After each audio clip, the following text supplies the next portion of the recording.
In the latest chapter of As the WNBA Turns, Caitlin Clark keeps rewriting the record books, while CBA negotiations spiral into even more chaos. And honestly, the more absurd these talks become, the clearer something else starts to emerge. Whether they realize it or not, the players seem to be quietly revealing what they really know about Caitlin Clark's impact on this league. No one else seems to be connecting these dots, which is why you'll want to stick with this video and tell me if you see it the same way.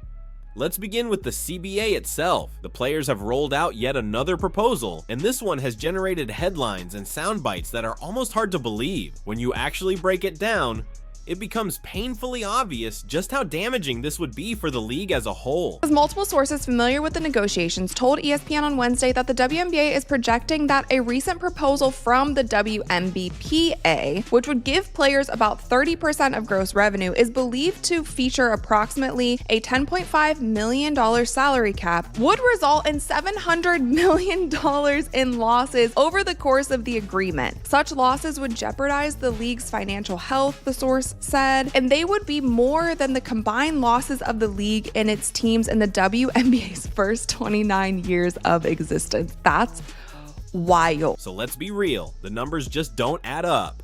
Burning through roughly $700 million in losses over a short span of time is beyond extreme, and given that reality, the players' demands start to look especially unrealistic, particularly when the league has already put massive increases on the table, up to 8 times current salaries, plus a share of future profits. Naturally, the players see it very differently. Nafisa Collier, who serves as vice president of the WNBA Players Association, pushed back on the league's position and had this to say. Line is coming up right now in a couple of days.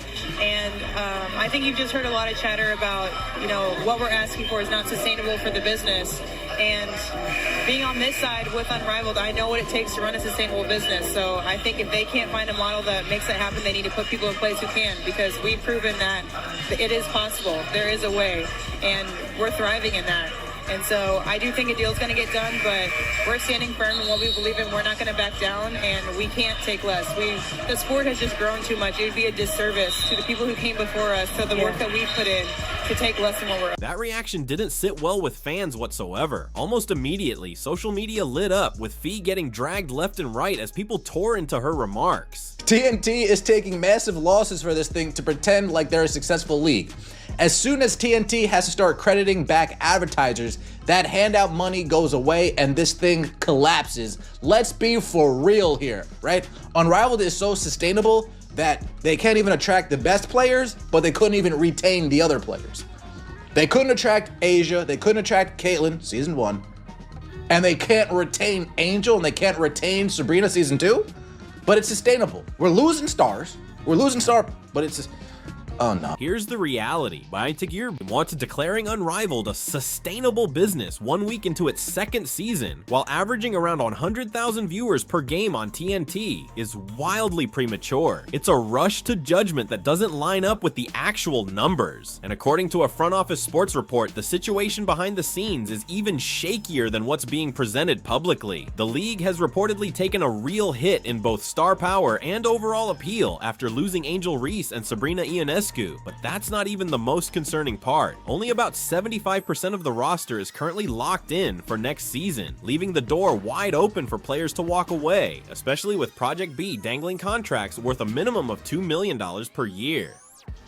Industry insiders are already whispering that Unrivaled may have no choice but to align with the WNBA just to remain financially viable. We have the president of Unrivaled coming out and admitting they may need the WNBA's help to stay afloat.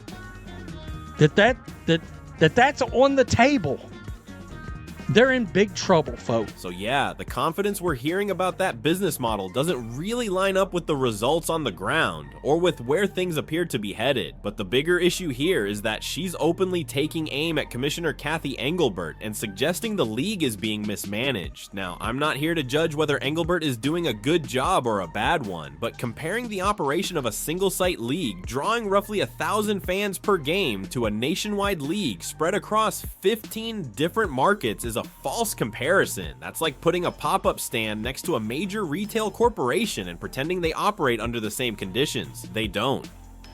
And let's be honest, none of these high-stakes labor talks are even happening without Caitlin Clark's continued rise in cultural relevance. It's January, and she's still dominating headlines, smashing records, and driving non-stop conversation. Her upcoming signature shoe and apparel line are already generating massive hype, especially now that Nike has finally delivered a commercial that matches her influence in the sports world. Her Kobe-inspired player-exclusive sneaker became the most worn shoe across the entire NBA in December. We also just learned her one-of-one trading card sold for $234,150, making it the most expensive WNBA card ever and the second most valuable women's sports card in history, behind only a Serena Williams card. She's also back on the court, fully healthy, and all signs point to her suiting up for Team USA sooner rather than later. The buzz hasn't faded, it's accelerating, which is why you'd think players would be motivated to keep this momentum alive, agree to a reasonable deal, get back on the floor, earn their money, and let the Caitlin Clark effect keep elevating everyone. Then, once the league is actually profitable and the business model proves itself, renegotiate from a position of strength. But instead, it looks like they're going all in right now. No patience, no long view. The mindset seems to be, forget future profits. We want what we believe we're owed, and we want it immediately. And that brings me to a point I've been sitting on for a while, one I haven't really seen discussed online, and I'm genuinely curious what you think.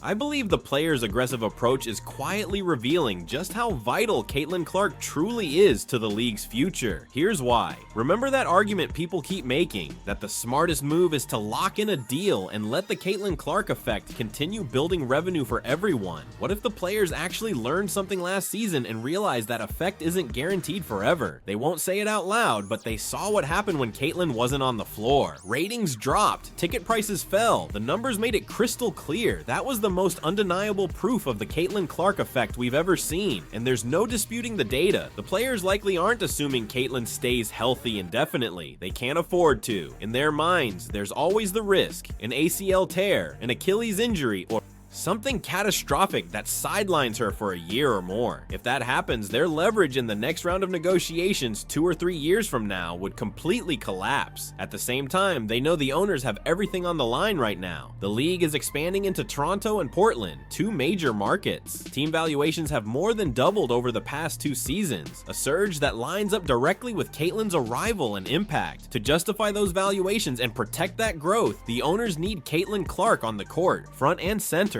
And with her Nike signature shoe and apparel line launching this spring, right before the new season tips off, you can bet the league wants to maximize that moment. For the owners, this is about the long game. A vision that depends on Caitlin being the face of the league for at least the next 5 years to fully cash in on their investment.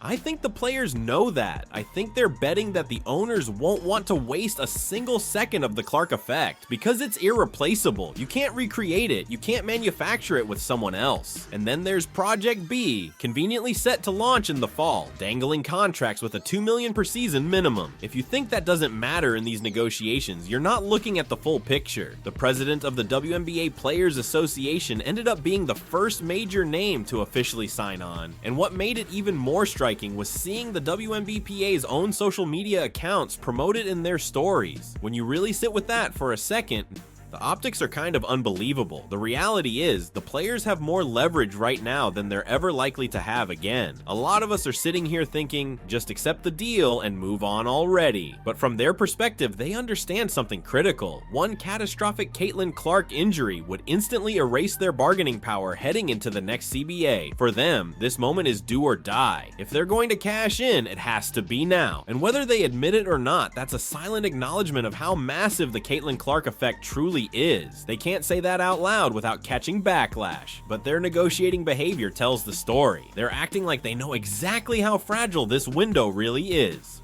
I'll be honest, there's a part of me that's genuinely worried about Caitlin's safety once all of this is settled. If players were already playing her physically, while they still needed her star power to grow the league and strengthen their leverage, I don't see that suddenly easing up after a CBA is signed and guaranteed money is locked in, especially when the league hasn't exactly gone out of its way to tighten officiating or meaningfully protect its biggest stars from excessive contact. I don't hear many people talking about that angle, but it's hard to ignore. All I'm saying is the Fever front office office might want to make sure Sophie Cunningham is locked into a long-term deal sooner rather than later. This entire situation has been exhausting to watch play out, but from a pure business perspective, it's undeniably fascinating.